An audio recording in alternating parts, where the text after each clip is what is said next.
Thank you, Rob. This is going to be a fun one tonight. We've been looking forward to the Ducks and the Utes for some time. 15,000 strong, a sold-out Huntsman Center here in Salt Lake City. The Oregon Ducks, the number 10 team in the country, one of the unbeatens at the top in Utah right now. On the outside, looking into Arizona and Oregon. Welcome courtside, Aaron Goldsmith alongside Coach Steve Lavin. And Lav, as we begin to flip the calendar over to February, a lot on the line for both teams.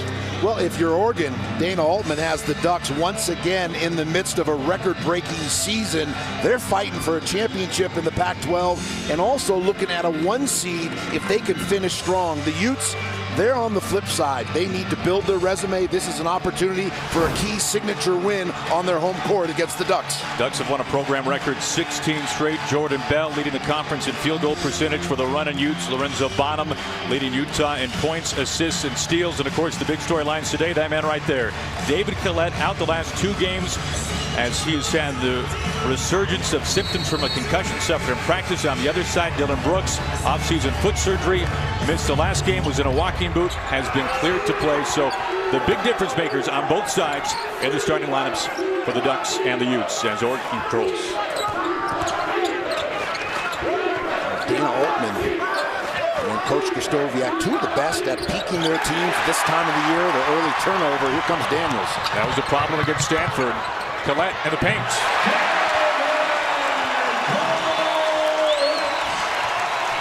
He has been such a force, a midseason transfer out of Utah State, double figures in all 9 games since gaining eligibility.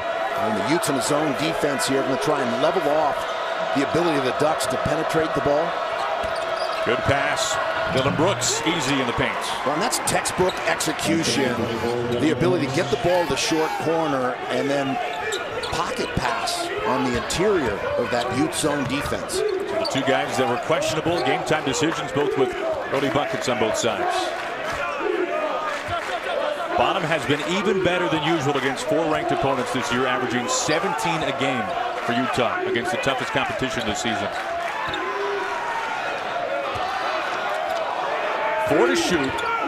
Bonham having a step through. Right to Ennis. Began his career at Rice, transferred to Villanova, missed almost all of last season with a foot injury. Back healthy now, taking it to the rim. And as Collette pulls it down. The Utes will run off their defense and turnovers, but they prefer to play through the paint. They've dominated opponents in terms of points in the paint as a result. That's using your personnel. The size, the strength, and the length. Also the skill and intelligence that the Utes bigs play with. Tough shot there, off the mark by Zuma.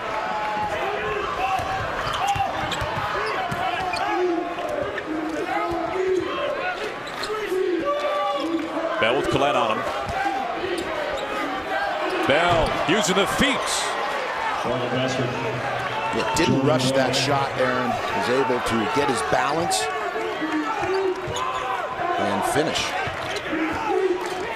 With a 3/4 court pressure by the Ducks. They'll give different looks just to keep you off balance. Nice pass on the inside. That's that tandem. Collette to Kuzma. And Larry Krystkowiak was a great post player at Montana in the NBA as well. And he schools the big men here at Utah as well as any coach in the country. Kuzma, 6 straight double-doubles. Pritchard wants a 3 from straight away. True freshman out of Lynn, Oregon. And this goes to Utah. We go back to the Jordan Bell bucket. Well, isolation and single coverage, so he uses the bounce and able to back down, get a high percentage look, and then here again, interior passing, playing in pairs, almost like dancers. The 4s and the 5s, the frontline players here at Utah really have a good sense for one another on the floor. There's JoJo Zamora, JUCO transfer from Oakland. Daniels coming off a career night against the Huskies of Washington. 24 points, under 10 to shoot now. He takes it off the glass. He took a page out of Dylan Brooks' book. Even has the same hairdo. Those are both tremendous heads of lettuce. All Pac-12 lettuce head. Dorsey too strong on the 3. Bonham pushing the tempo for the Utes. Taking it in the paint with the left hand off the glass.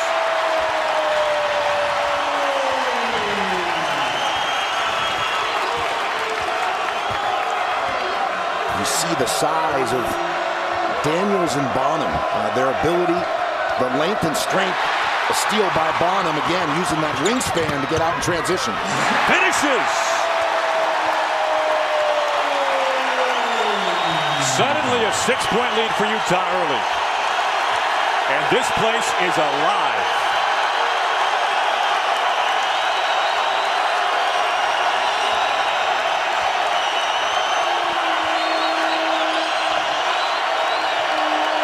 Brooks over Collette.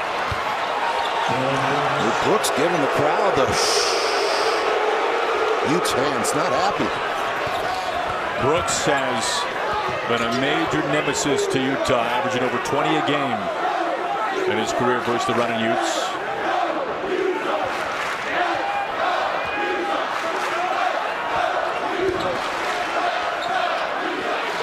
Bonham backs it out with 7 to shoot. Bonham pulls up for the 3, short. Dorsey had 23 points and 9 rebounds in the Pac-12 title game against Utah last year, as Brooks is too strong, and Daniels with the rebound. Knocked away. Here comes Dorsey. Ducks have numbers, 3 on 2. Dorsey can't finish. Zamora with Collette. Collette off the glass.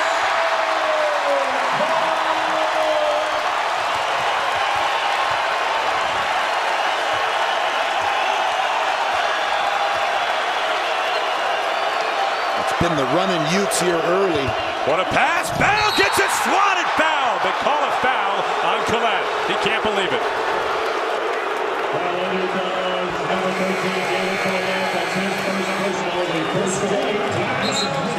Well, Utah behind this crowd, Steve. Track meet style. Bonham, little change of pace. Good gather. The left hand off the window. The strength, the length to finish. Utah looking strong early. Big fella gets involved. Collette with the bucket. Timeout. We say hello to Dana Altman, the pride of Wilmer, Nebraska. His 7th season in Eugene with the Ducks has secured his 20th consecutive winning season, and has had awfully good success against the running Utes. Won 10 of 11. On the other side, Larry Krystkowiak from Shelby, Montana. His 6th season in Salt Lake City. Just 1 in 10 all-time versus Oregon. However, he has risen this program from the dead, and they've been awfully good here inside the Huntsman Center. They've been able to have success at multiple stops, which speaks volumes. Look at Dana Altman, what a career he had in Omaha, 16 seasons with Creighton. Brooks after the foul from Collette, the first foul of the game. This is the second. Yeah, I think my microphone is missing in action there, Aaron, but picking up from where I left off, I know the sign language helped you pick right up. But for the viewers, these two coaches have had success at multiple stops, so it shows a flexibility to be able to take their blueprint, different leagues, different levels of basketball, different regions of the country, and have success. 7 to shoot as Bonham tries to direct some traffic with the clock ticking. In the paint, swatted away. All 12 points for Utah so far coming in the paint.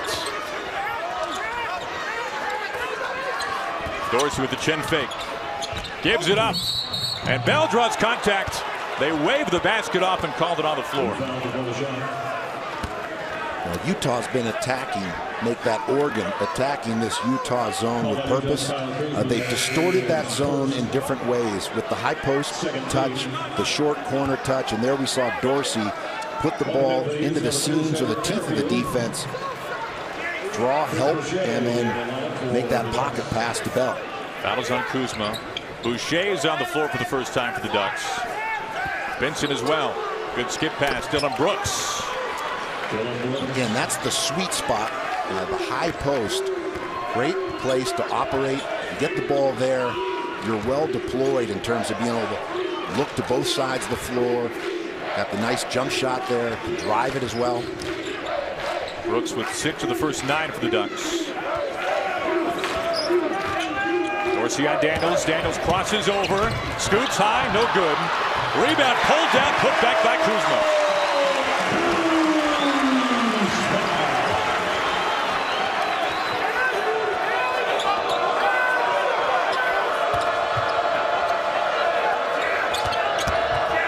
Winston penetrates, kicks. Boucher, big man can hit from deep, and he does. Boucher loves those corners for a player his size, unusual shooting ability, a marksman.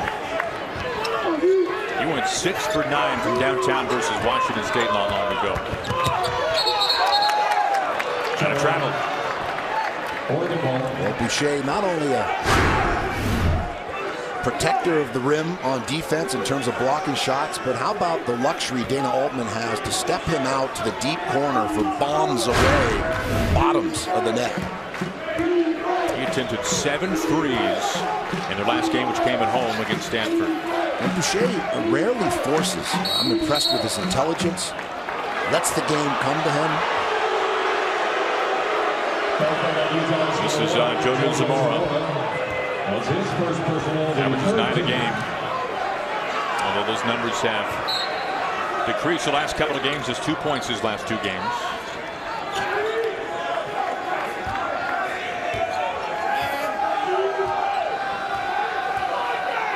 Multiple looks here early by Utah. Seeing man-to-man, seeing a conventional 2-3 zone, a 1-3-1 zone. They're tinkering.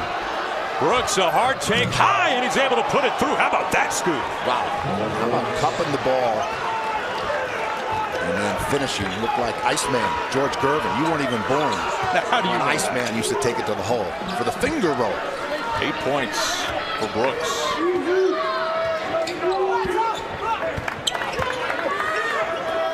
As Dana Altman said, Dillon Brooks is our personality, especially on the defensive end.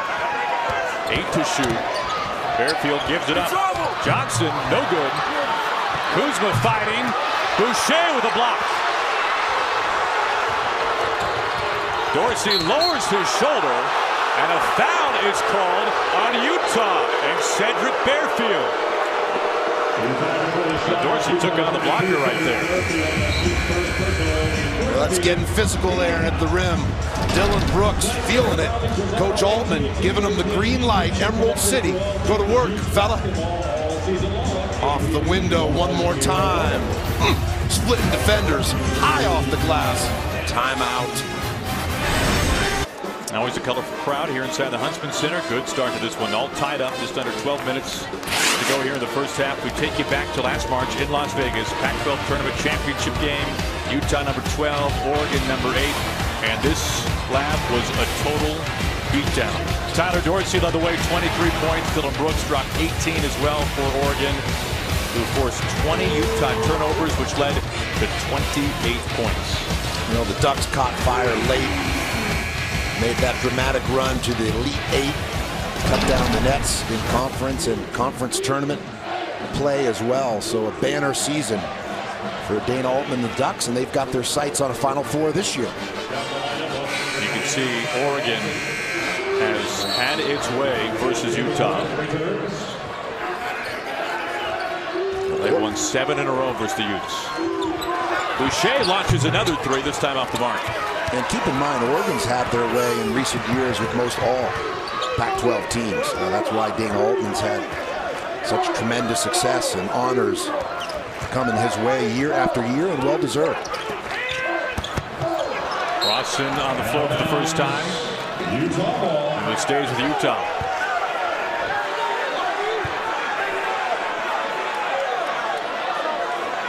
Collette missing the last 2 games. Practicing today in shoot-around, really for the first time in about a week and a half or 2 weeks. Well, as a veteran player, he can make the adjustments. That's one of the advantages. The transfer from Utah State brings a maturity, a perspective that's unique. Once again, milking the shot clock, 5 to shoot. Daniels fades on the baseline. It's amazing how similar Brooks and Daniels' games are. Dorsey on the other end, short. Possession stays alive as Benson is able to get it up top. Benson ends up having a wide open finger roll. Tie things back up. Good maneuvering by Benson there. Alert, and then slammed on the brakes, gathered the feet. Saw that he had an opening, why not? Cedric Fairfield, the SMU transfer, just a handful of games for the Mustangs.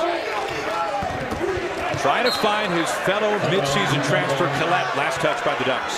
Active defense there by Brooks. coming in, extending his arm there to knock that ball away and prevent a catch by Collette.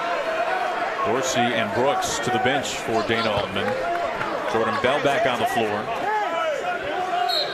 And Pritchard as well.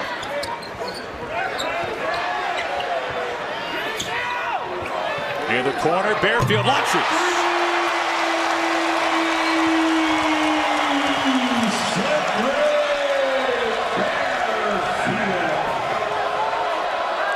Well executed out of bounds play by the Utes. Barefield showing his ability from distance. Benson keeps the dribble alive and now calls for a timeout. We'll take the timeout with Dana Altman. A quick break. We're back in half a minute here from Salt Lake City. What a start to this one.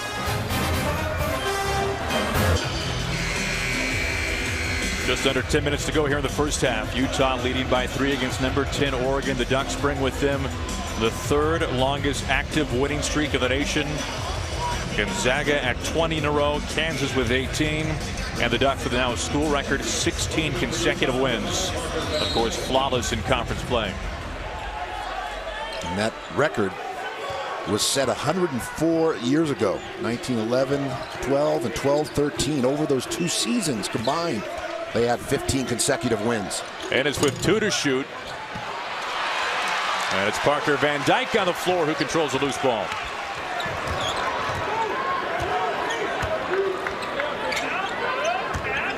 Both these teams will play switching man-to-man. They'll play various zone defenses and, of course, trying to level off dribble penetration, protect the rim, and also get different looks, keep a team out of rhythm offensively.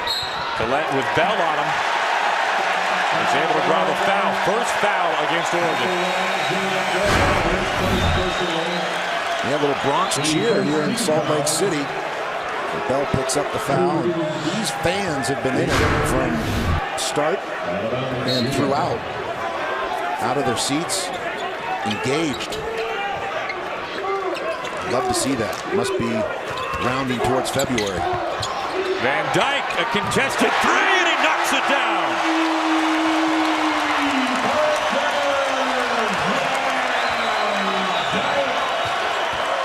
Largest lead of the day for Utah. Ennis with the right hand, fouled and through. And again, different ways to attack zone defenses here. Ennis able to maneuver off the bounce. The transfer from Villanova, former Big East athlete, now out west with the Ducks in Eugene. Good lift on that shot. Able to find the airspace. And again, in attacking the zone, you can attack through the pass to the high post, the short corner. You can distort the zone through screening, both on ball and the backside for skip passes, but also attacking off the bounce, purposeful bounce, Aaron. A very effective weapon against the zone. Can't convert the three-point play. And he's averaged 10 points a game his final season with Villanova.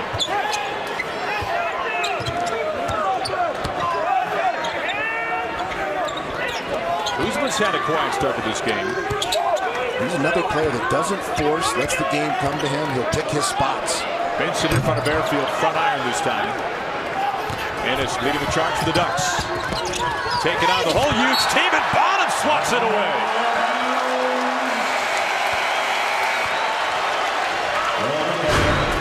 No easy ones tonight at the rim. Good help. Again, the length, the trees. Fully extended. Just not many easy buckets. You have an opportunity to better convert because daylight closes so quickly against these teams, and for different reasons. With Oregon, it's the length, but also the speed. And with the Utes, there's a ruggedness. They're stout in terms of their size down low. Bell, pretty backdoor pass. Benson, a 3, and he hits. Good alert offense by the Ducks there to find the open man. A little hot potato. Benson 2 games ago, 5 for 5 from behind the arc versus Cal. 8 minutes to go in the first half. No Collette on the floor for the Utes.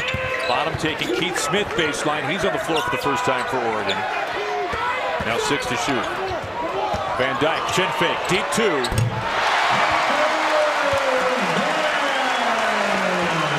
Good shot fake to lift the defender, put the Ducks in the popcorn popper, and then able to get to the sweet spot. A rare miss for Bell, the conference's best shooter in terms of pure field goal percentage. Well, that's a good sign. Two Utes going after the ball aggressively.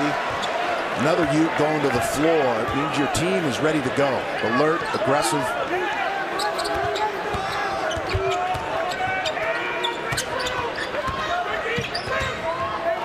Had this Utes team earlier this year a few times, and they are much improved. Not just because of the newcomers, but across the board. This unit playing well together. With one to shoot, it's knocked free and a shot clock violation.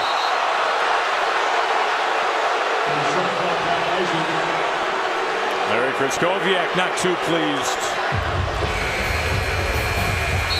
Turn up the heat, Aaron. Pac-12 conference play. It's edgy. Gotta love it. Timeout.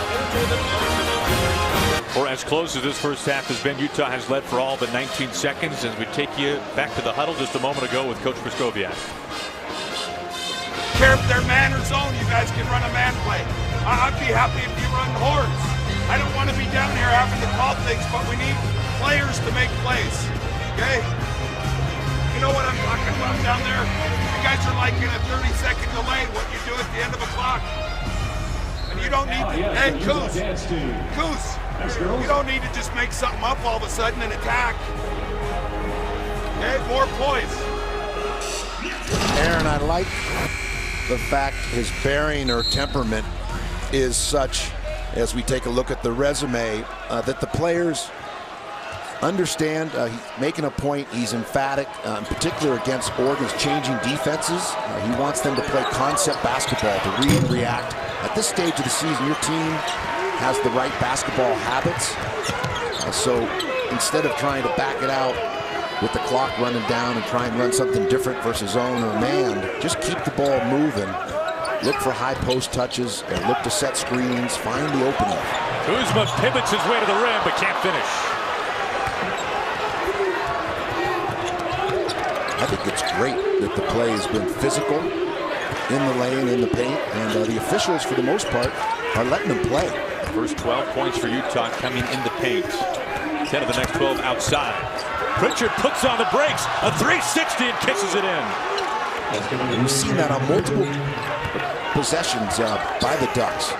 Get in tight, jump stop, get your feet, get organized, and as you said, he pivoted to find daylight for the easy bucket.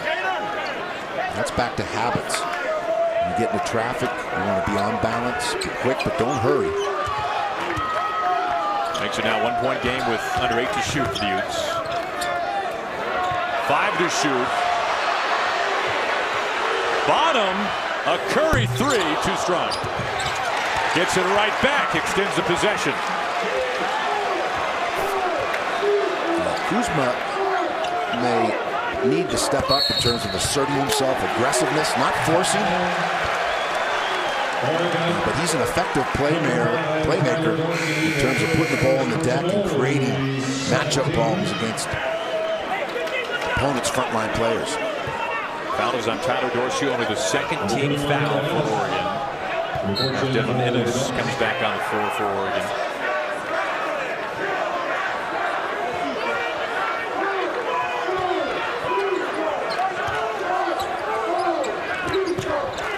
Kuzma takes a three.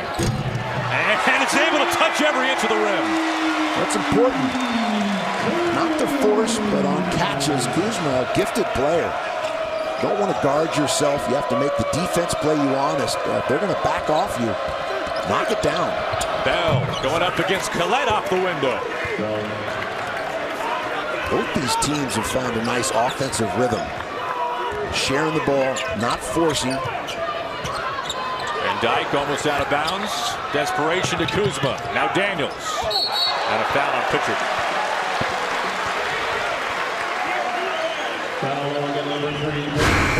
Well, Kuzma has improved from year to year. with the Utes. Good lift. I like the pronation of the wrist. The ball rolls off those middle three fingers. A very soft touch here. Bell with the back down into the lane. And then puts one down off the window after squaring up. Bell had made 24 of his last 29 shots entering this one tonight. Well-coached teams are on balance more frequently than not. And these teams, when they take the majority of their shots, they are on balance. Got their feet under them, square to the basket. Collette short corner. Higby Williams on the floor trying to contest, but Collette goes right over the top. Collette with 6 now. Christmas came early for the Utes when they picked up David Collette and Cedric Bearfield, 2 transfers. Some handles from Pritchard. Bell baseline and a foul on Kuzma. That's his second. The big storyline of this one, however, David Collette, would he be available out the last 2 games? Symptoms of a concussion suffered in practice, and here's what we've seen. I like the old-fashioned post play. Why not? George Mikan, Dave Cowens, old school. To know what happened in Tucson, that one was close at the half with the Cougs. Well, we talked about David Collette at the Open, questionable to play today out the last 2 games. He's been in double figures, however, in all 9 games that he's played this year. Well, he's given the Utes a real lift. The size, the strength, the maturity. We're seeing the playmaking as he plays in pairs there with Kuzma for the easy finish. Here, able to run the floor and finish at the rim. The bounce and the old school or old-fashioned, kind of a lunch pail approach there in the basket area. 2 shots coming for Jordan Bell.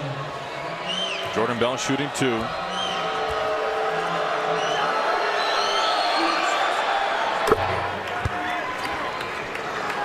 Bell, the junior out of Long Beach. 2 games ago, a career best 26 points on 11 for 12 shooting versus Cal. And Bell also played for the Compton Magic. He's really stepped up his aggressiveness in this game in particular on his catches, looking to be a threat, but still making good reads in terms of judgments. A foul sends this to the other direction. That's on Collette, his second. Collette looking to set a down screen here for Van Dyke, and may have leaned somewhat with that shoulder, and that's what the officials picked up. Collette goes to the bench. So Krzyzkowiak is playing without Collette and without Kuzma right now, both with multiple fouls.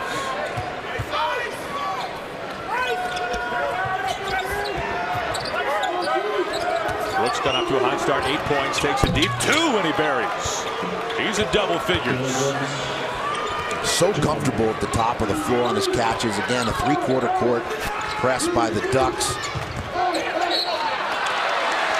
And a foul going against Brooks, his first. That 3/4 court press, something Coach Krzyzkowiak told us a shoot-around has been a major problem for Utah. Oh, the confidence, the nice step back, which creates some separation or distance between himself and Daniels. And that's all Brooks needs, is just a slight opening or window, any daylight. And that quick trigger allows him to get the shot off. We had a game winner, as we know, against UCLA and a dramatic victory up in Eugene on Matthew Knight Court. That's the last close game the Ducks have played. Everything else blowout wins by at least 20 points. When you look at their numbers in Pac-12 conference play, and they're just solid across the board. Every statistical category, and that's why they've dominated. Bell strips it to Brooks, or should I say by an average of 20 points, those blowout wins. Scraping past Stanford by 17 the last time out. Brooks up top, going nowhere, as Bell throws a bullet and saves it. Wow. How did he get to that? 8 to shoot. Brooks tucks to Boucher, hunting his second 3. And Dylan Brooks whistled for the foul as he went over the top of Jace Johnson for Brooks, his second. Utah, the best defensive rebounding team in the Pac-12. during conference games. And again, it goes back to Coach Krzysztofiak. An excellent big man himself, understands post-play, teaches it. We saw in that timeout his ability to give instruction. Now, Lav, what do you make of this? Dana Altman staying with Dillon Brooks with 2 fouls. We've seen, of course, Krzysztofiak going to the bench with Kuzma and Klett when they've got 2 fouls. Yeah, it's a feel. You see Johnson down low, able to draw the foul. Utah continues to make a concerted effort to play through the paint. Like blocking and tackling, they're going to continue to attack Oregon in the basket area. But it's a feel as a coach. And also it depends on who has the 2 fouls. Now, keep in mind, there may be a postseason game or a game down the stretch that's critical in conference play. And at some point, your players have to learn to play with fouls in the first half if you have 2, or in the second half when you have 4. Now, with that said, a coach is also evaluating the time and the score. Can he buy some time if he has a lead by going to the bench? But if you're in a tight one and you're fighting for a conference title, as Oregon is, and you have your sights set on the Final 4, and a #1 seed, it's what they want to position themselves for, you might roll with your better players on the road in an environment like this. First free throw attempts this half by the Utes, and Johnson misses both. Bell, by the way, to the bench. You saw Dorsey come on. Bell with 2 fouls. Brooks, a game-high 10 points. Puts it on the deck and kicks. Boucher keeps going after that 3. Made the first, has missed since. Utah ball. Well, and to a fan that doesn't follow the Ducks, they may think it's unusual that a 7-footer is taking 3-point shots, but that's Dana Altman looking at his personnel and putting players in position where they can be successful. Boucher is actually more comfortable facing the basket than he is with his back to the basket. So invert your offense, allow your guards to make catches in the post, and step your bigs away, European style. Under 90 seconds. Utah by 1 here in the first half. Bottom throws it right to Ennis. Boy, missed Ennis again.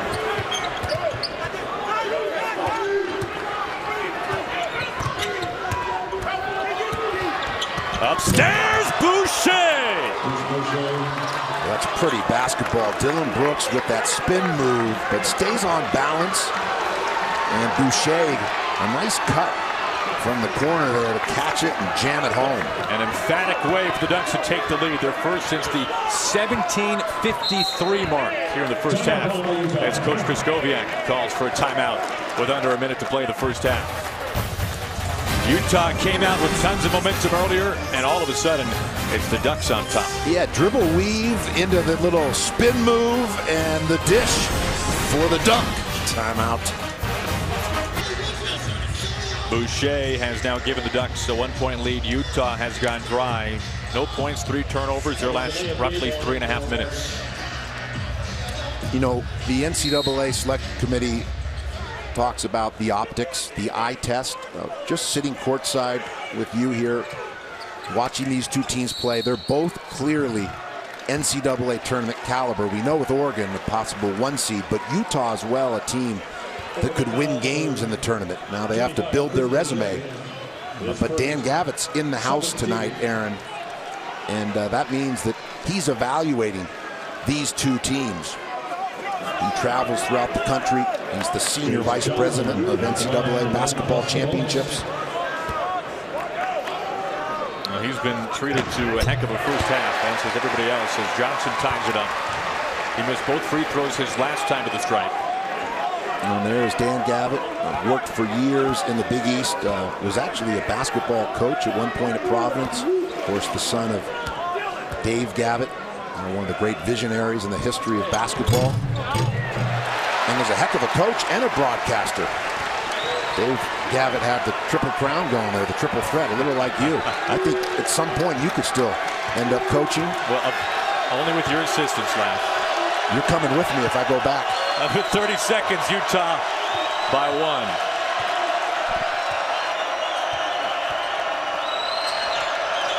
Under 10 to shoot. Brooks with Johnson in front of him, and Brooks is having himself a half.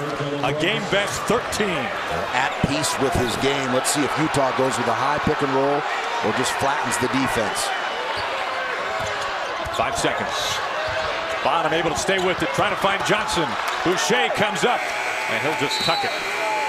And a good swarm there, Aaron, by the Ducks as they smelled the blood, went after the ball. Brooks at peace with his game, why he's a first-team All-American candidate, a Player of the Year candidate, just sizes up, a little jab step, and lifts the ball to the clouds. Nice rainbow bottoms.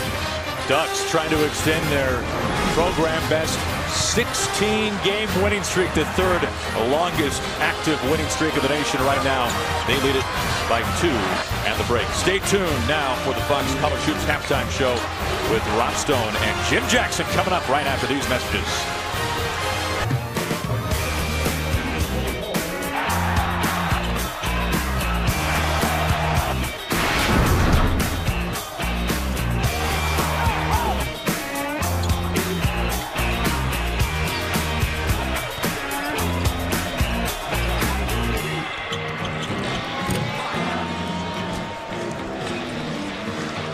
It was loud inside the Huntsman Center. What a first half we were treated to here. Number 10 Oregon versus Utah. Both teams shooting over 50%. Dillon Brooks, a sensational first half.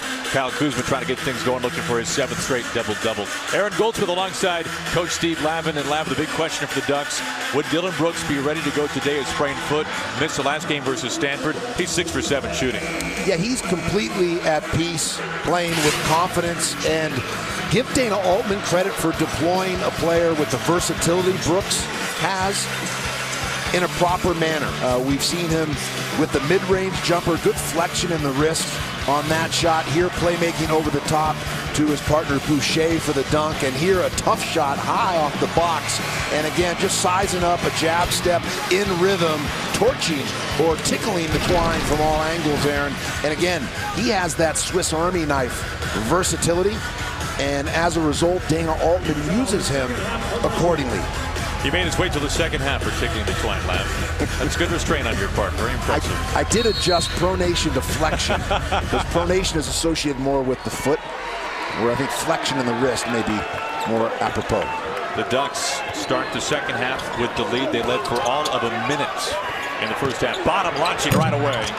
Short. And it stays with the Utes.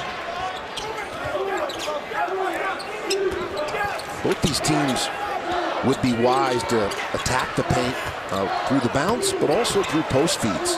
Look to get touches in the interior, play inside out. Doesn't mean, again, you have to force it inside, but Daniels left his feet really without a good option. And it goes to Oregon. Lav, what do you make of the fact that at halftime this is a 33-31 game, so low-scoring affair, and yet both these teams shooting over 50%? Well, they're well coached and they're well prepared. And it's a significant game in terms of how meaningful at this stage of conference play and even looking ahead to the NCAA tournament. And these teams run good offense in terms of shot selection, good take from the elbow, an isolation move there, and Brooks able to finish. He is a difficult matchup. And again, the Ducks move him around the floor so he gets catches in different areas where he can attack. Brooks, for his career, 5-0 against Utah, shooting about 60% as Collette answers on the other end. And Aaron, speaking of good offense, the last 2 possessions, both Ducks and Utes rewarded by attacking the rim. Brooks off the bounce, and there a post feed to Kuzma, which draws the double and the easy dish for the 0-footer. Pritchard crossing over, stepping through. Dorsey, who was held scoreless in the first half, gets swatted by Collette, who's fired up. And a foul on Pritchard, trying to reach from behind. That's his 3rd. Collette getting it done on both ends, Lav. Well, Collette, again, experienced a good dish by Kuzma, alertly finds Collette under the hoop, and then now here, the length, verticality goes straight up to send it back out. Mr. Dorsey's going to have to attack the rim, play over the top if you expect to get fouled against this U team. Pritchard, the first player on either side with 3 fouls. Collette, an offensive foul. Praskovia can't believe it, and for him, it is now his 3rd. And a very difficult call. Officials got to make it bang, bang. There may have been a flop, some acting, And yet you have to give credit because he sold it well. Crowd not happy, Krystkowiak not happy. Also Collette because the forearm was in play. Now, I'd love to see that as a coach. I'm biased, be a no call. But again, I come from it a little differently. I'm not an official, and the officials are told how to call the games. A rare miss for Dillon Brooks. So Collette on the bench now. Jace Johnson back on the floor as Collette has 3 fouls.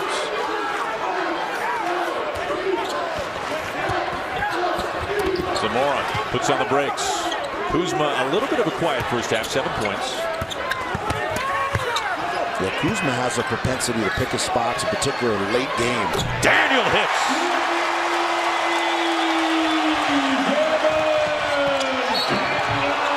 Foul on the floor.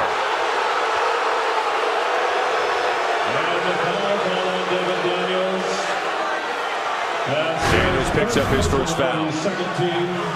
Daniels again, reminiscent of Brooks.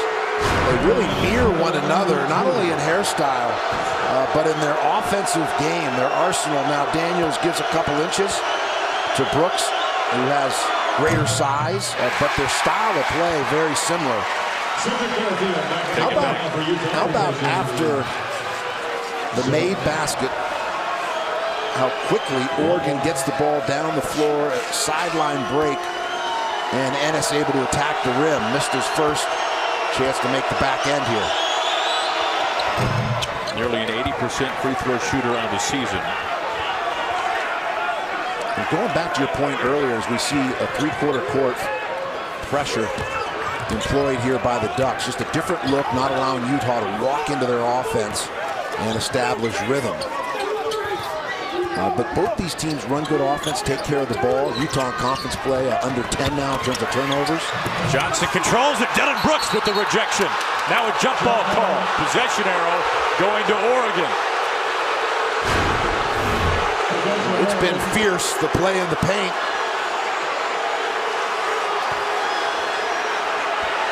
And Oregon may have dodged a bullet on that possession. And we're hearing it from the Ute fans. No, there's no doubt. Dorsey to Bell. Take it on Johnson. Fouled. It counts.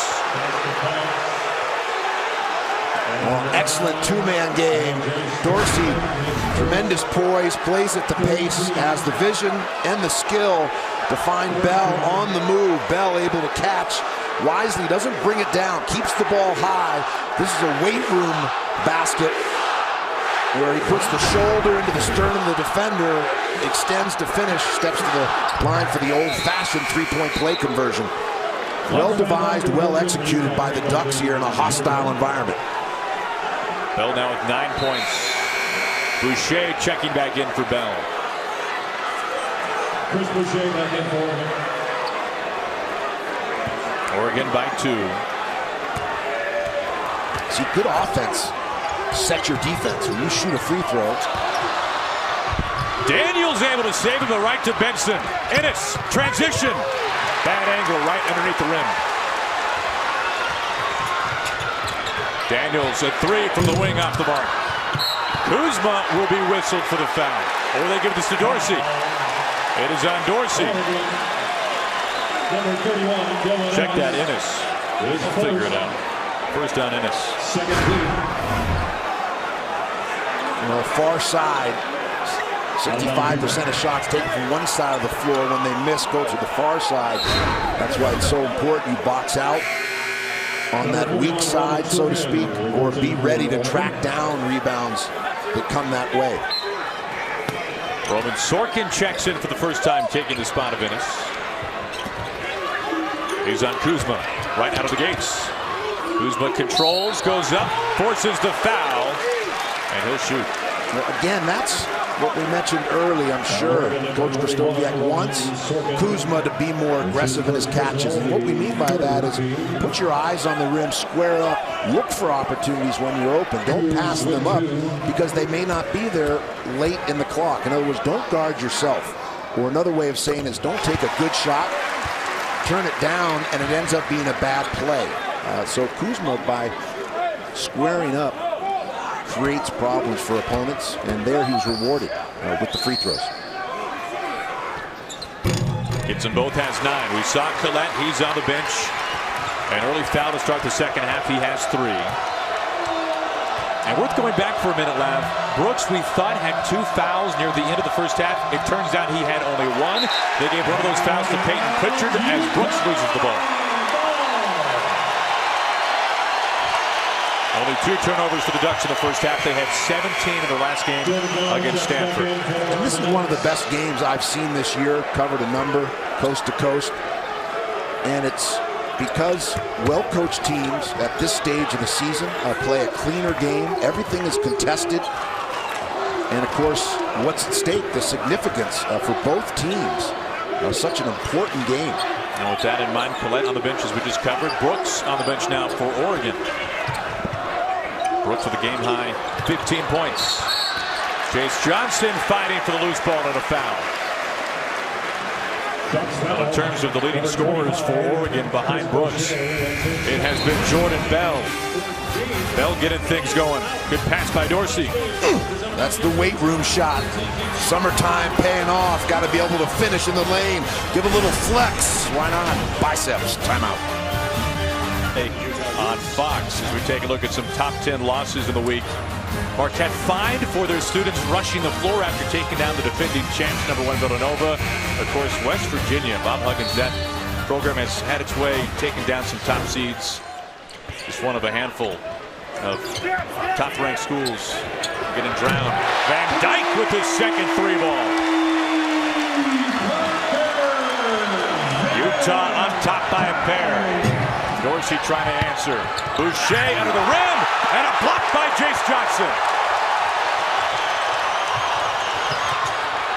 Loose ball, Bell to Boucher, run on the floor. Foul, glass, and through. A big sequence.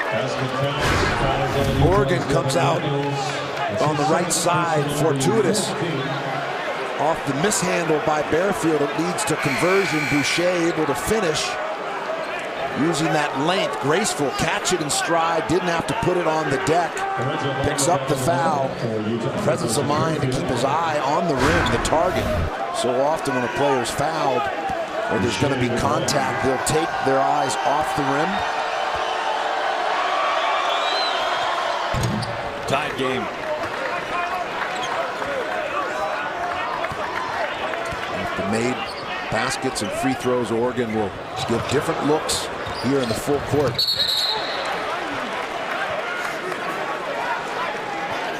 You know, live ball turnovers we saw in the UCLA-USC game are deadly. It's one thing if the ball goes out of bounds or you travel because you can set your defense.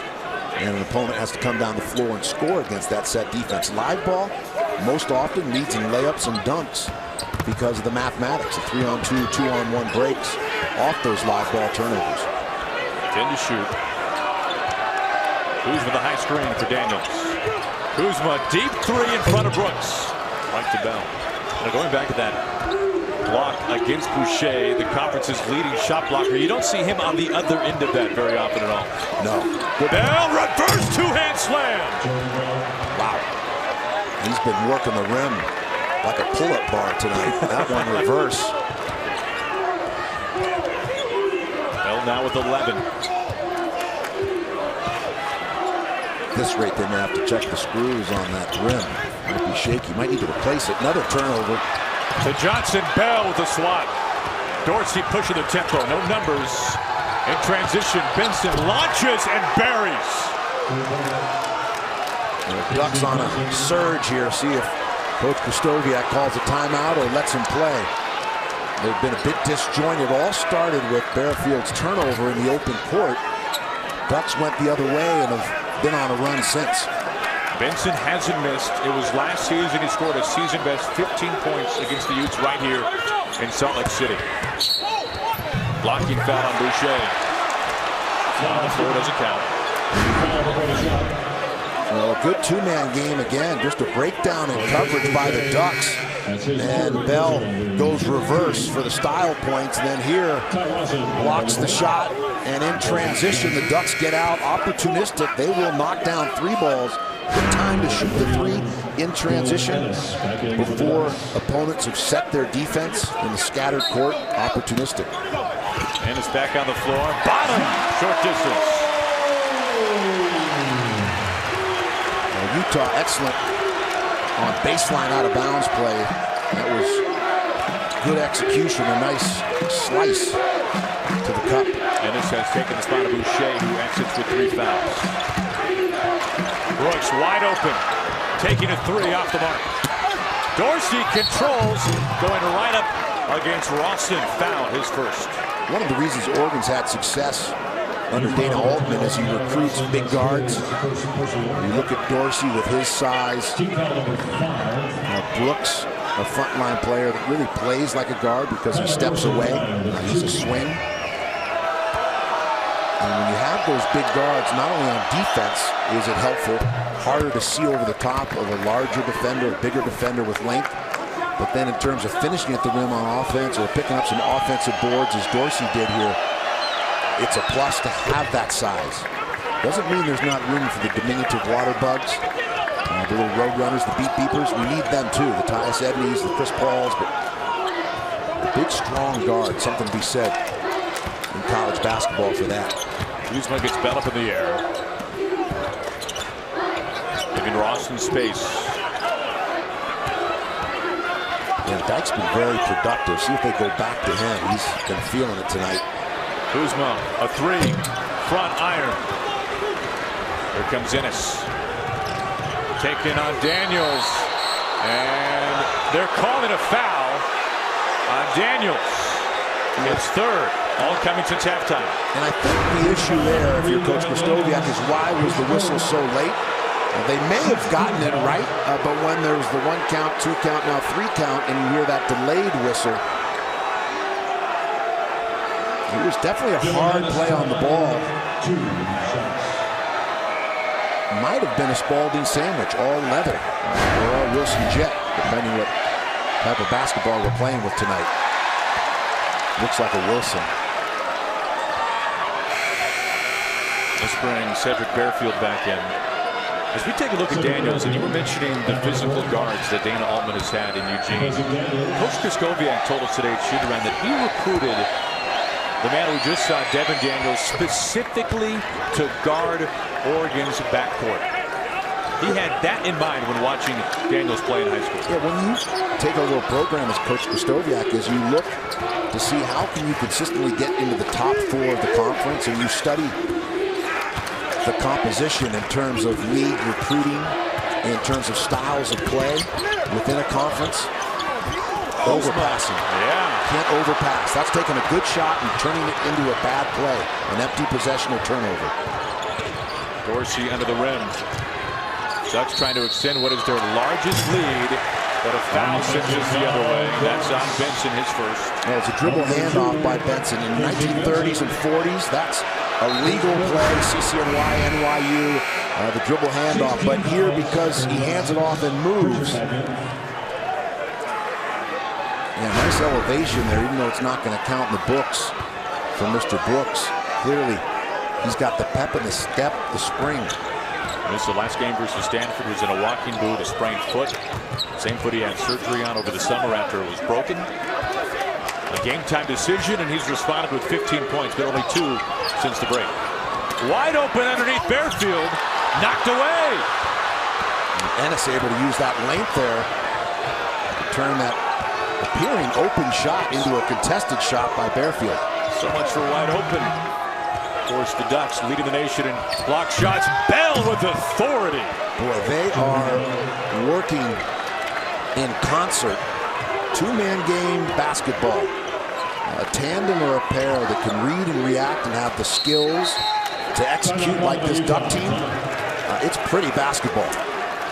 9-point lead, the largest of the night for Oregon. Timeout called by Coach Krystkowiak. We've seen some pretty dunks. Well, a precise pass right to the target hand by Brooks. Bell doesn't even have to bring the ball down. And again, the precision of a surgeon, the doctor, Dylan Brooks. Timeout. Number 10 team of the country, the Oregon Ducks, starting to extend the lead. They're largest of the night, 9. And let me take a look at some highlights from this 13-2 Oregon run. Well, Brooks sizing up, attacking the feet there of Kuzma from the elbow, and then in transition, the graceful 7-footer Boucher able to finish, and then Bell just starts to flex his muscle or his chest. Give him a cape. He's got the Superman or Batman performance going on. A superhero for the Ducks in Salt Lake. Jordan Bell, if you include tonight, his last 5 games, he's made 29 of 35 shots, and we saw a couple of those from about as close distance as you can ask for. Well, and he's taking shots that he knows he can make. So again, well deployed by Dana Altman and staff in terms of how they position their players to achieve success. Get them on the bus, right? Then you got to get them on the right seat. That's how you go good to great. It's actually a good book. And Lav, if you're Coach Krystkowiak right now and you're in the huddle, you're trying to slow down this Ducks team, what do you do? Well, it starts with defense. That helps. Get a bucket. Now you can set your defense. On the other end, Ennis quickly off the glass under the rim. Well, and the second time we've seen the Ducks get opportunities, once by drawing a foul and there a basket, because of their ability to take the ball out of the net and take an opponent's basket away with one of their own. That's what the great Laker teams did, the Celtics. The best running teams, they run both off made and missed. Kuzma with a good step and through. He's in double figures with 11. Well, they almost did it again. Van Dyke alertly able to intercept that sideline pass, but the Ducks looking to attack the Utes in transition. Kuzma now a team-high 11 points, looking for his 7th straight double-double amidst the snow here in Salt Lake City. Both teams shooting over 50%. Oregon on top here in the second half, trying to win their 17th in a row. Saturday on Fox, the top 2 women bantamweight contenders in the world enter the octagon, knowing that if they win this fight, a title shot is next. It's history in the making when Valentina Shevchenko battles Juliana Pena, but only one of them will survive to challenge the champion. Don't miss UFC Fight Night Saturday at 8 Eastern on Fox, or watch it live on Fox Sports Go. It's rare to get that 1-2 matchup. Compelling. One hand slam. What a hammer from Bell. My goodness. Again, we're going to have to check those rims. 15 now for Bell. Time with Brooks for a team high. You know, the dunk, clearly an exclamation point, but really it was, again, the passing, the delivery there, the find. Daniels able to finish at the rim. The Utes have been rewarded when they go down low, either off the bounce for point-blank shots or by feeding the bigs. Under 10 minutes. The point there was the dunk was spectacular, but it's fundamental basketball in terms of them finding the open man and playing together as a team. And it's a teardrop with 4 to shoot. It's through. Peyton Pritchard, by the way, back on the floor now for the Ducks. We haven't seen him in some time with 3 fouls. This is a critical sequence here. If the Utes can shave a couple points off this deficit, get to the timeout, regroup. Foul on the floor as they sort through the bodies. We talked about Jordan Bell's ability to climb the ladder. And the Ducks playing through the hot hand. When you're throwing down as many jams, the variety, the style points. But again, it's set up by tight passing and perfect delivery. So when Bell gets the ball, he doesn't even need to dribble or bring it down. He can just pogo stick right into those jams. Now Bell helping the cleanup crew. He exits with 3 fouls, replaced by Boucher, who also has 3. Bell exits with 15 points. He's an example of a player, like many of the Ducks, who have gotten better from year to year. If you look at the numbers, the maturity, and that's why Dana Altman has a successful program. The culture is built here, and it just continues to roll on in Eugene. Kuzma, just a 64% free throw shooter, missing the front end of the 1-and-1. Utes got to dig in, get a string of stops or shutouts. String together some good possessions at both ends of the floor. allow this crowd to get back in the game. Brooks stripped by Barefield. He'll shoot.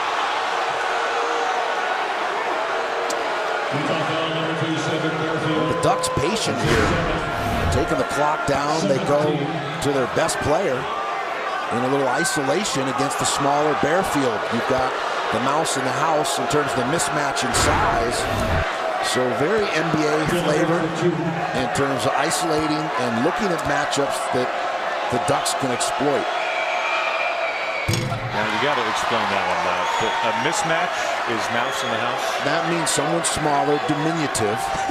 And if you've got big size, let's say a lumberjack, or in this case, a 6'7" Dillon Brooks, then your team needs to recognize when the mouse is in the house under the basket. That sounds so simple. 16 for Brooks now. Well, you have to teach with imagery and pictures and metaphor when dealing with 18 to 22-year-olds. It's a tough audience. Keep them captive. Collette back on the floor. He's playing with 3 fouls. And his controls, pushing. Again, not much daylight at the rim against this long Duck team, and bottoms by Ennis. The Ducks hitting on all cylinders right now, both ends. Collette able to sneak it past Boucher. And it's an important basket. Again, if they can get a stop and get it under double digits going into the 8-minute TV timeout, plenty of time. Ennis, who has been such a better three-point shooter in conference play, taking this time all the way to the rim. This has been textbook basketball offensively by the Ducks here. Ennis now with 13. Foul going on Brooks, who flops to the deck.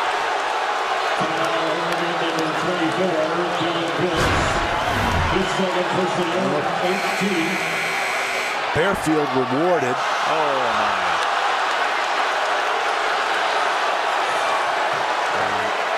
You can't fault the Laurence Olivier, the Oscars, the theatrics. He has a flair for the dramatic with game-winning shots, or in that case, a flop. Well, that was spectacular. You know, one thing that's clear about Dillon Brooks is as he gets the boo from the Utes fans here. Of them. But he has fun on the floor, and the great ones have that, a childlike spirit. He's a great competitor, but also you can tell there's a joyfulness or a bounce to his game, and that's infectious or contagious. It rubs off on teammates as well. Pritchard running into a roadblock, and Collette going back baseline. Bell, a rare miss. He's looking for a foul, and now a whistle on the baseline. Pritchard, his 4th foul. How about Dylan Ennis in his second half? 2 points in the first 11 since. Now the transfer from Villanova starting to heat it up. The microwave came from the East Coast, settled in Eugene, and he is feeling it. Timeout. Oregon led by 2 at halftime. They've essentially dominated the second half in large part because of their defense, leading to some offense. Well, Oregon alert and aggressive in this run, and using their length, their speed to provide resistance at the rim. Then offensively, the strength by Bell to finish. There's the Barefield turnover, which leads to Boucher and his length, able to finish at the rim. Again, the Ducks, web feet, but very quick when it comes to this attack. They are quacking in Salt Lake. Did you work on that one, Lav? Which part? You can see takeaways. You bring out my best. Well, that's what a good guard does, doesn't it? You do. You play make, you orchestrate. You're like the drummer in a band. I feel like I don't have to do much. Was it Don Henley that was both a drummer and a vocalist? One of the few? It was absolutely Don Henley. And it's tough to find. And the Eagles, right? Hotel California may have been an example of both a drummer and a vocalist. Barefield's free throw makes it a 10-point deficit for the Utes. You have those skills. 9-point deficit. This is the chalk talk. Again, plenty of time inside of double digits now. Guaranteed Coach Krystkowiak talked about the defense. Too many easy looks at the rim for the Ducks. Collette on Bell. Collette spills. And on travel. That was a good possession. Utah dug in. They were in their stance. Wide base, flexion in the knees. Leveled off, dribble penetration. Didn't give the Ducks an angle to the rim. That's one stop. Now you convert. Here it's pivotal. They play through the paint. Get a touch for the bigs. Fifth Oregon turnover. Counter that to 13 for Utah. There it is. Kuzma gets Boucher up in the air and capitalizes. Just what you called for. Team high 13 for Kuzma. And now the crowd gets back into this one. Got to dig in one more time. Provide resistance at the rim. Brooks rising. Brooks rattles out. Daniels waltzes it across the timeline. You can attack off the bounce or tough pass there. Tried to thread the needle. Now Collette pleading that it was last touched by Oregon. And again, these are judgments and decisions that are costly. Such an important possession. I'm not sure Roberto Clemente could have picked that one up. That was a point-blank fastball. 14th Utah turnover. Barefield picks Benson's pocket. Barefield lays it in. 5-point game. 8-0 run in less than 2 minutes for the Utes.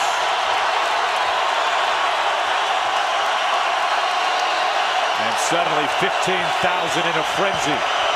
Brooks taking it against Collette. Foul. Almost went through. Barefield making amends for the earlier turnover, gets one back in a critical situation for his team, and able to finish. Hard fall to the ground, and then Brooks, the crossover, the gather with one bounce, able to take it from 26 feet out to the rim, and that's efficient use of the bounce, purposeful use of the bounce. Brooks, beloved here in Utah, gets the first.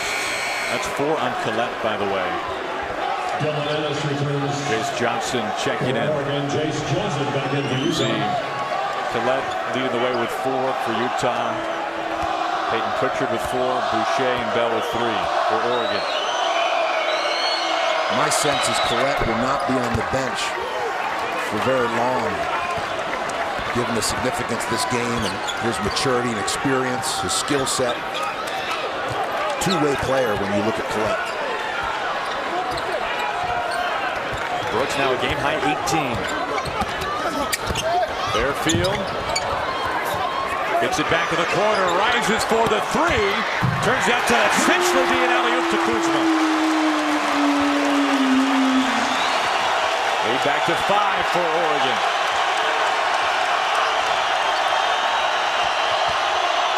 Boucher, what a slam! Wingspan, Chris Boucher. And great basketball. Utes switched again, mouse in the house, mismatch. Boucher recognized instead of shooting a jumper, he takes it to the hole and flushes home on Barefield. Jump ball possession, Utah. How about this for another look? Well, good recognition. There was the switch. Kuzma and Barefield, the Ducks again, NBA flavor, see that. And how about the windmill jam for Boucher? 3 attempts short. And this slows it down. We approach the 5-minute mark. There have been sequences where the Utes settle for jumpers here, a breakdown defensively. They're fortunate. Boucher trying to save it to Brooks with the head of steam. Ennis fighting with Daniels. And is out of bounds, staying with Oregon. Van Dyke checks back in for Barefield. Again, going back to the Utes offensively, nothing wrong with the three-pointer, but you can get that attempt late in the clock with a high ball screen. Explore or probe the paint and post feeds. Give yourself a chance to get fouled along the way and get to the free throw line. thinking about it. One-on-one versus Kuzma, deep two. Bell bats it away, controlled by Oregon. They wanted a walk, Boucher wanted a foul. Daniels given space by Dorsey. Yeah, ill-advised shot again when Coach Krystkowiak goes back, watches game film with his boys. They'll talk about the value of every possession, the razor-thin margin for error you play with in college basketball, and in particular against the Oregon Ducks. Utah has missed 7 of 9 3 attempts in the second half. They went for Bell, but it's picked by Bonham. Daniels, two-hand flush.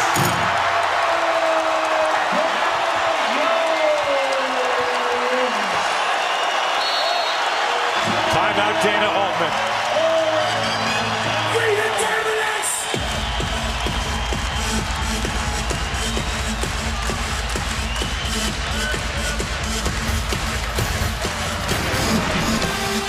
Devin Daniels now 11 with some authority.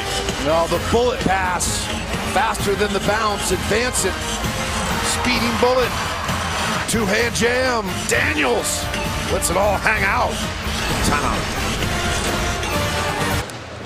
Lav, both teams still shooting over 50%. Both teams with at least half their points coming in the paint, and part of the reason why we've seen a lot of play above the rim.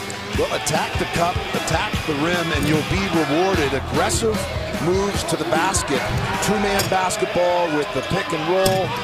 The foot speed of this Oregon team, in particular the front line, is exceptional.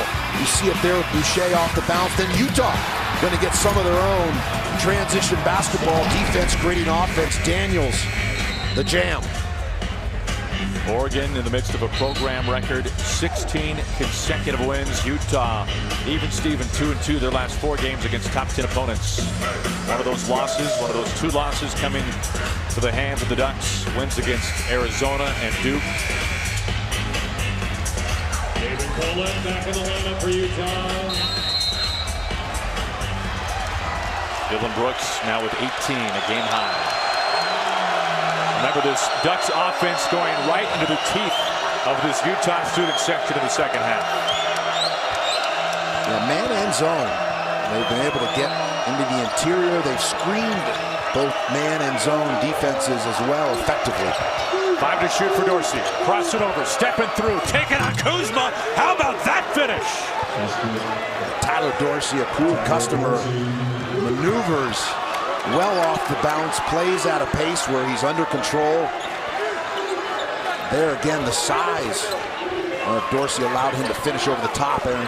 Only 4 points for Dorsey, former McDonald's All-American, but a timely bucket that time. Something here for the Utes, going to the rim.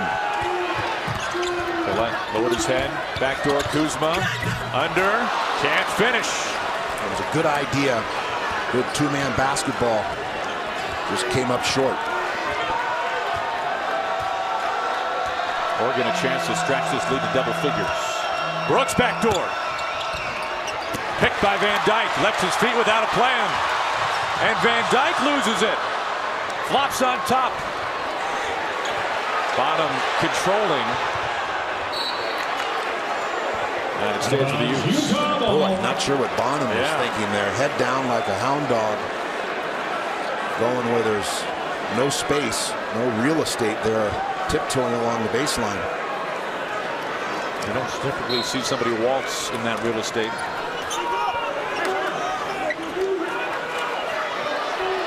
Under 2.5 minutes. Van Dyke with innocent front.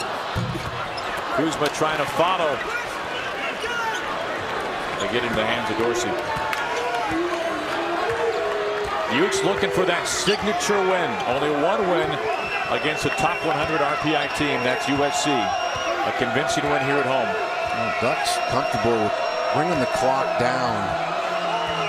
7-point lead. Then they'll ISO. You don't want to wait too long and end up with a bad shot. Elbows in your tonsils. With 3 to shoot in his front iron. Here comes Bonham.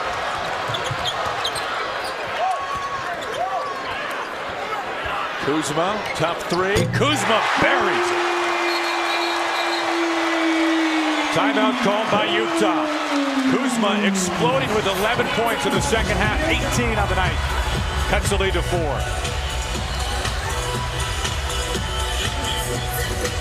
Well, the Utes leader, Kuzma, has a knack for timely baskets here, stretching the defense from the deep corner.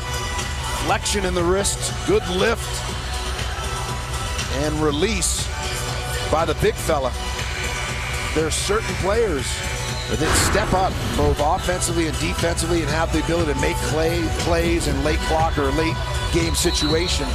And Kuzma clearly one of those athletes that can cause problems for opponents. Kuzma 3 rebounds shy of what would be his 6th consecutive double-double. We had Coach Krystkowiak telling us today's shoot-around that he has never been harder on a player in his time at Utah than Kyle Kuzma. Twice he thought Kuzma would crack and transfer. And that says a lot if he was harder on him than any player, because, as you know, Coach Krystkowiak, a tough customer, kind of a great Santini approach to his coaching. Dividends paid out from Kuzma this year especially. Dorsey puts on the brakes. Brooks pulls up. And Kuzma with an emphatic rebound. Don't need the 3 ball. Collette in transition. Oh my goodness.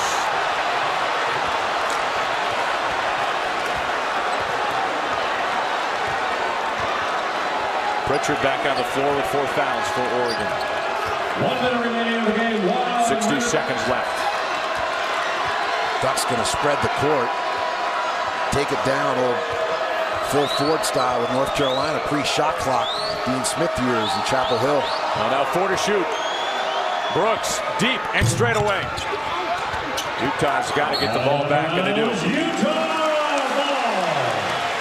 Even here, and there's enough time to get something going towards the basket. Give yourself a chance to get fouled, and then if there's a natural collapse towards dribble penetration or a post catch, then the kick out for the 3 is there. Utah with 1 timeout left, Oregon with 2. Bonham ahead of steam. Offensive foul! Offensive foul. Boy, Utes feeling like they can't get a break here. Again, love to see that as a no call as a coach in this situation. Now, it is true there was the arm. Did it extend? It wasn't a red Grange. It wasn't, you know, an extended forearm shiver. It was more of an armbar guarding, where you guard the ball with that armbar. But again, I'm very biased as a basketball coach. That would have been Pritchard's 5th. Home run pass to Brooks over his head, and Utah gets it right back. Oh, Dana Altman not happy with that, as you see him looking at Bell, saying you had 2 or 3 other players open. Just get the ball in bounds. Instead, they go for the home run play. Like a fly pattern to the end zone. Turn it over, they'll come back this way. And now, what's critical about that turnover is the Utes, who are effective at their baseline out of bounds execution, get the ball where they prefer. Collette playing with 4 fouls. Doug scoreless the last 2 minutes and 45 seconds. Time dwindling for Utah. Not a time where you've got to shoot the 3. If it's open, it's in rhythm. Take it, but look or probe or investigate something inside. And how about this? Rawson coming on. Collette couldn't come back in because the clock never started. The ball was never touched. That's a tough break if you're a Utes fan. And now Dana Altman trying to substitute as well, and the same story goes for Boucher. And now Dorsey having a conversation with one of the officials.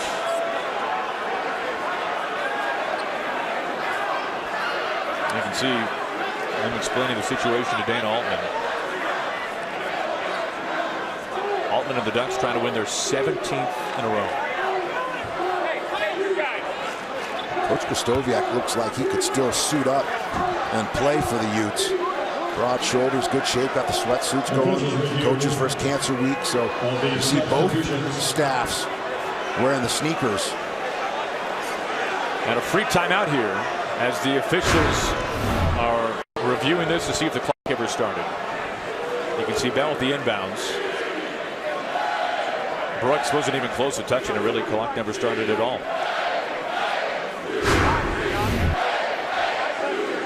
Well, both teams in huddles as a result of the officials looking at the monitor. They can review the out-of-bounds play. Wouldn't be surprised if there's not some interior screening between the bigs of Utah. So Utah, who has only one timeout to spare, a chance to draw something up.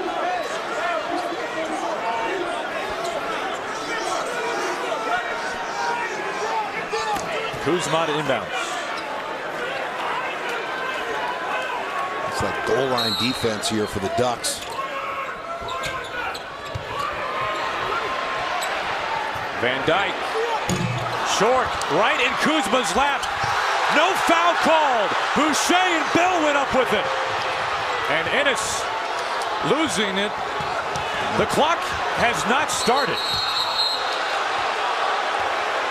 Boy, on Kuzma's shot, it sure appeared not up high, but down low. There was a lot of body contact. Need a new engineer when it comes to the shot clock here in Salt Lake. But I thought up high clean, but my question was down low. The body was their contact between Boucher. Tufka's somewhat blocked with that camera angle. Again, Utes going for another three, but Kuzma able to secure the ball. 5 seconds ran off before the clock stopped. Unusual series of events, sequences, a frenetic finish here with the interruptions as well.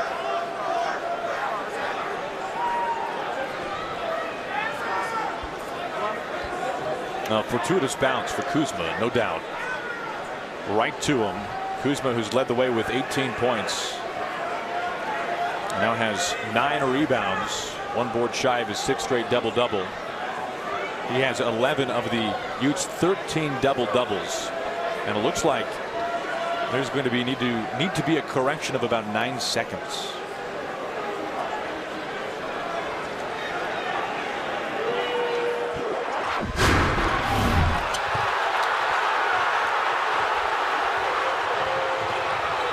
See the clock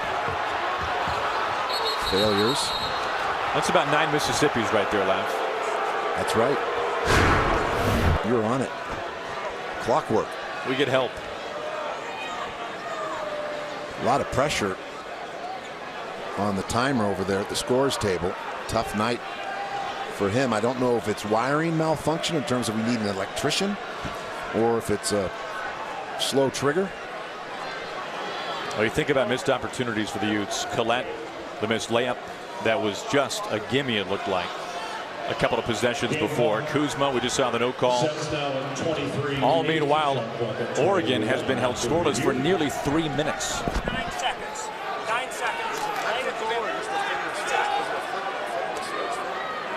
So 9 seconds is what needs to be changed. And it was 23.8 left. Bell to inbounds in Pritchard's hands. Pressure from Van Dyke and a foul. Parker Van Dyke. 2 shots coming. 10th team foul. His first personal. When you go back and break a game down, there's still time, clearly, for Utah. Oregon, if they want to win, has to salt the victory away by converting from the free throw line. Utah has to try and extend this game by scoring quick, setting their defense. If you don't get a steal, fouling. But there were, in addition to the possessions you mentioned, there was the Bearfield turnover in the open court that really changed momentum in this game, and Oregon went on a run. There was also the Kuzma layup that he turned down and passed when he had a layup himself and led to a turnover, and then that Collette missed free throw. Bonham trying to hurry, taking on Boucher and a foul. But see, that seems obvious that more of those possessions as the Utes go along. Coach Krzysztofiak, one of the best in the business. His team last year peaked in February and March. So Well, you don't want to lose. A game like this can inform a better way moving forward. And the good coaches, like Coach Krystkowiak, get better from setbacks. They take a game like this as a report card, make adjustments with the staff, do the teaching with the team on the floor and the drill work, and then you put together an impressive run as a result of making those adjustments, addressing the vulnerabilities or areas you're challenged as a team. Costly miss from Bonham. Collect to the bench. Zamora checks back in. A 42% three-point shooter. Gets the second. Don't get the steal, that foul right now. Fourth foul on Devin Daniels. Oregon. We take a look ahead for the number 10 team of the country. The altitude series continues at Colorado, then on FS1 against the Sun Devils, and then against the top team of the conference, Sean Miller's Wildcats, at Pauley Pavilion against UCLA, and then at USC, who just took down the Bruins. How about that schedule remaining? And the amazing thing, because the Ducks are playing at such a high level, as we see Brooks miss a free throw, but they can win all 5 of those games, have a chance to win 4. And even if you go 3-2, you're still in good shape, given the competitive nature of this league. But if Oregon plays like this, they'll have a chance to win every one of those games. Van Dyke, a 3 in the corner. Pritchard trying to control on the ground. Loose ball controlled by Boucher. And the Ducks survived. They led for all of a minute in the first half. And Dana Altman, of the number 10 team of the country, continues to extend its program's all-time winning streak to 17 games. Well, we saw 2 well-coached teams, well-prepared teams. Oregon right now hitting on all cylinders, a well-oiled machine with their sights set on a conference championship, a 1 seed in the NCAA tournament, has a tough schedule coming up, and the Utes, I really feel, Aaron, they are a team come February that no one will want to play, and by the time they get to conference tournament, will be capable of cutting down the nets. The Oregon defense holding its 19th of 21 opponents under 70 points again this season. Too much Dylan Brooks, too much Jordan Bell as the Ducks survive in Salt Lake City. Once again, our final score, Oregon 73, Utah 67. For Steve Lavin, our entire FS1 crew, I'm Aaron Goldsmith. Glad you could join us here tonight in Utah. Coming up next, it's Fox Sports Live with Jay and Dana.